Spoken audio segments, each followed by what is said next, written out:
ఒకసారి తెలుగుదేశం పార్టీకి సంబంధించి తెలుగుదేశం పార్టీ ఈరోజు వచ్చినటువంటి ఈ 3 ఏదైతే లిస్టుల తర్వాత ఏ విధంగా కొత్తగా వచ్చినటువంటి వాళ్ళు ముఖ్యంగా ఎన్ఆర్ఐలు డబ్బు సంచులతో వచ్చినటువంటి వాళ్ళు అదేవిధంగా విమర్శలు వస్తున్నట్టు చాలా తెలుగుదేశం పార్టీ నాయకులు మాట్లాడుతున్న తీరుగా పెద్ద ఎత్తున డబ్బుల మూటలు వేలం వేస్తూ ఈ సీట్లు ఇస్తున్నారనేటువంటి విమర్శలు వస్తున్నాయి. ఎందుకు ఇటువంటి విమర్శలు వస్తున్నాయి, ఎక్కడెక్కడ ఎవరెవరు ఎర్ర జెండా ఎగరేస్తున్నారు అనేటువంటిది కూడా చూద్దాం. నాతో పాటు సురేంద్ర జైన్ అవుతున్నారు. సురేంద్రతో మాట్లాడదాం. తెలుగుదేశం పార్టీకి సంబంధించినటువంటి మొత్తం ఇష్యూ ఉన్న సురేంద్ర, ముఖ్యంగా విజయవాడ పశ్చిమ టికెట్ జనసేనకి ఇవ్వాలని ఆందోళన చేస్తున్న ఆ పార్టీ కార్యకర్తలు at the same time Ramachandrapuram TDP అభ్యర్థిని తిరుపతి అభ్యర్థిని మార్చాలని కూడా జనసేన కార్యకర్తలు ఆందోళన దిగుతున్నారు. అంటే కూటమి లోపల చూసుకుంటే అటు తెలుగుదేశం పార్టీకి అట్ ద సేమ్ టైం జనసేనకు సంబంధించి పవన్ కళ్యాణ్కు చంద్రబాబు నాయుడుకు కుదిరినటువంటి కెమిస్ట్రీ నాయకుల మధ్య కార్యకర్తలైనటువంటి చాలా దూరం. అంటే పోటీ చేసేటువంటి నాయకులకు అట్ ద సేమ్ టైం నియోజకవర్గ స్థాయి నాయకులకు కూడా ఆ కెమిస్ట్రీ కుదరడం లేదా? ఎందుకు లిస్టు వచ్చిన ప్రతిరోజు అన్ని చోట్ల టీడీపీ కార్యాలయాల మీద దాడి జరుగుతోంది, జనసేన నాయకులు పోస్టర్లు తగలబెడుతున్నారు? ఎందుకు ఇటువంటి ఫైట్ జరుగుతుంది? అసలు ఈ కూటమిలో ఈ పొత్తులో ఏం జరుగుతుంది సురేంద్ర?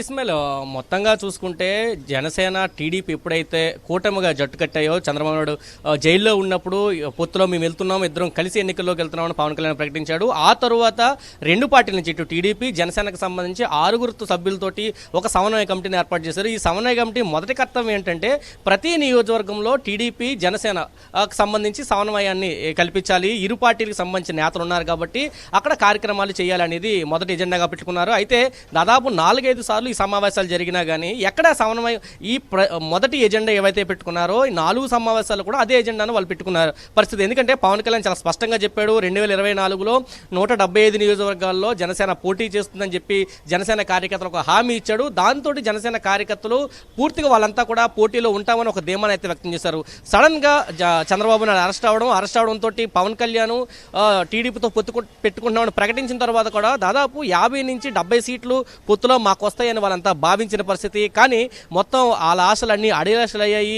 24 సీట్లు తీసుకున్నామని పవన్ కళ్యాణ్ ఎప్పుడైతే ప్రకటించాడో పూర్తిగా జనసేన కార్యకర్తలంతా కూడా నిరుత్సాహానికి లోనయ్యారు. తరువాత బీజేపీ పొత్తులో అది 24 నుంచి 21 స్థానాలకి పడిపోయిన పరిస్థితుల్లో మరింత అసహనం అయితే పెరిగిన పరిస్థితి. మరొక పక్క జనసేనకు సంబంధించి గతం నుంచి అంటే పార్టీ పెట్టినప్పటి నుంచి పనిచేసి పార్టీ కోసం ఇటు డబ్బుల్ని అదేవిధంగా శ్రమని కాలాన్ని అన్నింటినీ వృధా చేసుకున్న ఎవరైతే అధికార పార్టీకి సంబంధించిన నాయకులు ఉన్నారో జనసేనకు సంబంధించి అధికార ప్రతినిధులు ఉన్నారో వీళ్ళందరినీ కాకుండా ఇతర పార్టీ నుంచి వలస వచ్చిన ఇటు వైసీపీ కానీ లేకపోతే టీడీపీ నుంచి వలస వచ్చిన నాయకులకి టికెట్లు కేటాయించడంపై కార్యకర్తలు పూర్తిగా అసహనం అయితే వ్యక్తం చేశారు. ఆందోళనని వాళ్ళ నిరసనని పూర్తిగా అధినాయకుడికి వాళ్ళు తెలియజేసిన పరిస్థితి కనిపిస్తుంది. ప్రధానంగా పశ్చిమ నియోజకవర్గం చూసుకుంటే పోతిన మహేష్ టీడీపీ రాష్ట్ర అధికార ప్రతినిధిగా ఉన్నాడు. పార్టీ మీద చిన్న చీమ కుట్టినా కానీ ఈయన స్పందించే పరిస్థితి. అయితే పొత్తులో ఆయన టికెట్కే ఎసరొచ్చిన పరిస్థితి. అధినాయకుడికి ఆయనే హెచ్చరికలు జారీ చేశాడు. పొత్తులో కావాలంటే మీ సీటు త్యాగం చేయండి, ఫస్ట్ నుంచి 10 ఏళ్ల నుంచి నేను పశ్చిమ నియోజకవర్గంలో పోటీలో ఉన్నాను, నాకు ఎందుకు టికెట్ ఇవ్వరంటూ ఆయన ఆందోళన చేశాడు. ఇటు కార్యకర్తలంతా కూడా ఎర్ర జెండాను ఎత్తిన పరిస్థితి అయితే కనిపిస్తుంది. పూర్తిగా జనసేనకి యాంటీగా వాళ్ళంతా మాట్లాడిన పరిస్థితి ఉంది. దానితో పాటు ఇటు రామచంద్రపురం నియోజకవర్గానికి సంబంధించి వాసంతి సుభాష్, అమలాపురానికి సంబంధించిన వాసంతి సుభాష్ని టీడీపీ అక్కడ అభ్యర్థిగా ప్రకటించింది. అయితే గతంలో ఇక్కడ 15 ఎంపీటీసీలు నెగ్గాము, 40,000 ఓటింగ్ వచ్చింది. ఇక్కడ జనసేనకి టికెట్ కేటాయిస్తారు, స్థానికులు టికెట్ కేటాయిస్తారని చెప్పి మేము ఊహించాము. కానీ టీడీపీ టికెట్ కేటాయిస్తుంటే మీరేం చేస్తున్నారంటూ నిన్న నాదెండ్ల మనోహర్ ఇంటికి వెళ్ళి ఆందోళన చేశారు. అక్కడి నుంచి జనసేన కార్యాలయానికి వచ్చి ఆందోళన చేసిన పరిస్థితి.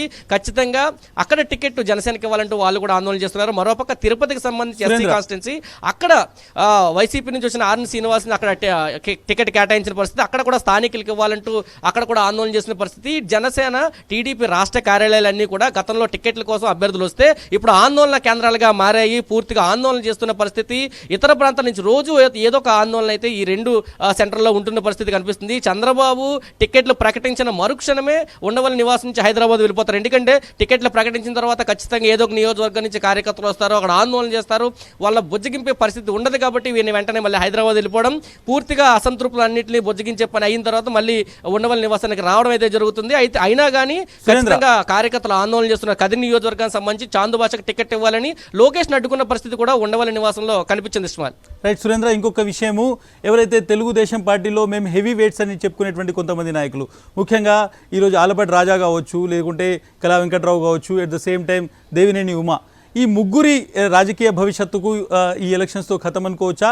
ఎట్ ద సేమ్ టైం ఇంకా ఊగిసలాటలో ఉన్నటువంటి గంటా పరిస్థితి ఏంది? గంటాను ఆయనకు చీపురుపల్లి వెళ్ళమన్నారు, చీపురుపల్లి వెళ్తారా లేదంటే ఆయన భీమిలి నుంచి పోటీ చేసుకోవడానికి ఏర్పాటు చేస్తున్నారు? ఈ 4 నేతలకు సంబంధించి తెలుగుదేశం పార్టీలో ఎటువంటి చర్చ జరుగుతోంది?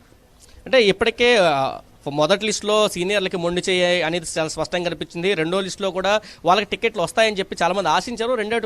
రెండో లిస్టులో కూడా వాళ్ళకి మొండి చేయ కనిపించింది. ఇక మూడో లిస్టులో కూడా సీనియర్లకు వస్తాయి అంటే రెండో లిస్టు ప్రకటించిన తర్వాత చాలా బుజ్జగింపులు అయితే చంద్రబాబు నాయుడు చేశారు. కానీ బుజ్జగింపులకి ఏ ఒక్క నాయకుడు కూడా తలొగ్గిన పరిస్థితి అయితే లేదు. అయితే కళా వెంకటరావుకు సంబంధించి రాష్ట్ర మాజీ అధ్యక్షుడిగా పనిచేశారు. టీడీపీకి సంబంధించి ఆయనకి టికెట్ ఇవ్వాలని చెప్పి అక్కడ ఆందోళన చేస్తున్న పరిస్థితి.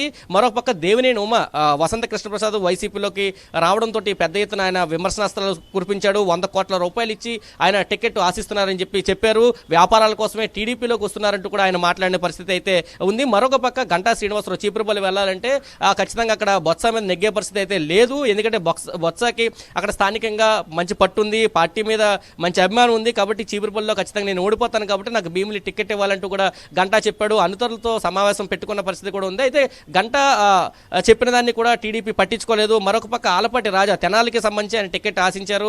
పొత్తుల్లో భాగంగా అక్కడ మనోహర్కి వెళ్లడంతో ఆయనకి టికెట్ అయితే పూర్తిగా లేనట్టు. అంటే ఎవరైతే సీనియర్లు ఉన్నారో వీళ్ళందరికీ కూడా మొండి చేయి కనిపించింది. రాజకీయాలకు సంబంధించి మరొకసారి ఎన్నికల్లో పోటీ చేసే అవకాశం కూడా ఉండే పరిస్థితి లేదు. ఎందుకంటే ఇప్పటికే టీడీపీ మీద నమ్మకం సన్నగిలుతున్న పరిస్థితుల్లో వీళ్ళంతా కూడా కొంచెం దూరంగా ఉన్నారు. సీనియర్లు అన్నింటినీ దూరం పెడుతున్నారు.